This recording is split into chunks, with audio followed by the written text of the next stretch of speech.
السلام علیکم ورحمۃ اللہ وبرکاتہ۔ الحمدللہ وکفا والصلاة والسلام علی عبادہ الذین اصطفی، اما بعد۔ میرے محترم دوستو، نماز کے احکام و مسائل ذکر کیے جا رہے ہیں۔ آج کی گفتگو میں اس شخص کی نماز نہیں جو سورہ فاتحہ نہیں پڑھتا۔ امام المحدثین امام بخاری رحمہ اللہ تعالی نے صحیح بخاری میں یوں باب قائم کیا ہے: سورہ فاتحہ کی قرات امام اور مقتدی پر تمام نمازوں میں فرض ہے، خواہ وہ حضر میں ہو یا سفر میں، جہری نمازوں میں بھی اور سری نمازوں میں بھی۔ جب امام بلند آواز سے قرات کر رہا ہو تو بھی سورہ فاتحہ پڑھنا فرض ہے۔ سیدنا عبادہ بن صامت رضی اللہ تعالی عنہ فرماتے ہیں، رسول اللہ صلی اللہ علیہ وسلم نے ہمیں صبح کی نماز پڑھائی تو آپ صلی اللہ علیہ وسلم پر قرات کرنا مشکل ہو گیا۔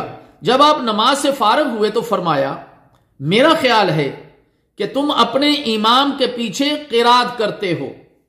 ہم نے عرض کی، ہاں اے اللہ کے رسول، یقیناً ہم قرات کرتے ہیں۔ آپ صلی اللہ علیہ وسلم نے فرمایا، کچھ نہ پڑھا کرو سوائے سورہ فاتحہ کے۔ کیوں؟ اس لیے کہ اس شخص کی نماز نہیں ہوتی جو سورہ فاتحہ نہیں پڑھتا۔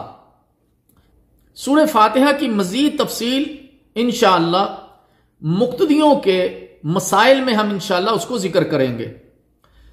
اسی طرح سورہ فاتحہ نماز کی ہر رکعت میں پڑھنا لازمی ہے، محض ایک رکعت میں پڑھ لینا کافی نہیں۔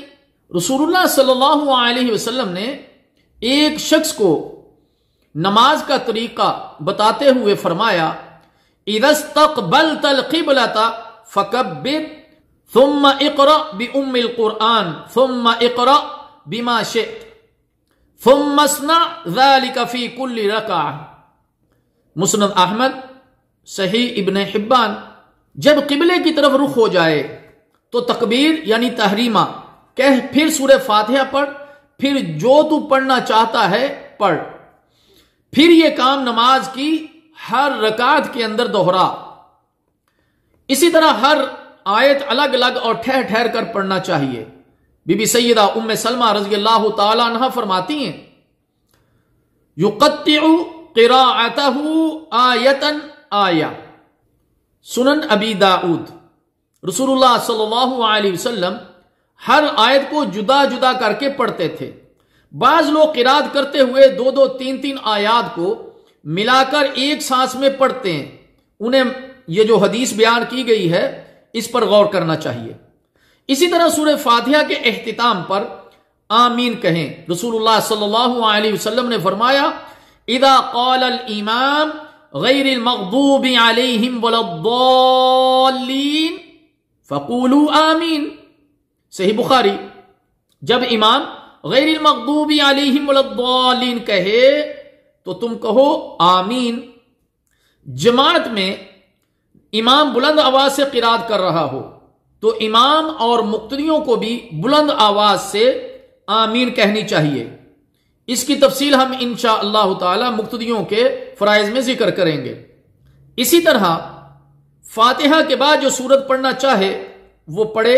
رسول اللہ صلی اللہ علیہ وسلم نے فرمایا، اذا استقبلت القبلة فکبر ثم اقرأ بأم القرآن ثم اقرأ بما شئت۔ صحیح ابن حبان۔ جب تو قبلہ رخ ہو جائے تو تکبیر تحریمہ کہہ، پھر سورہ فاتحہ پڑھ، پھر جو تو پڑھنا چاہتا ہے وہ پڑھ۔ اللہ تعالیٰ سے دعا ہے کہ اللہ تعالیٰ ہمیں سمجھنے اور عمل کی توفیق عطا فرمائے۔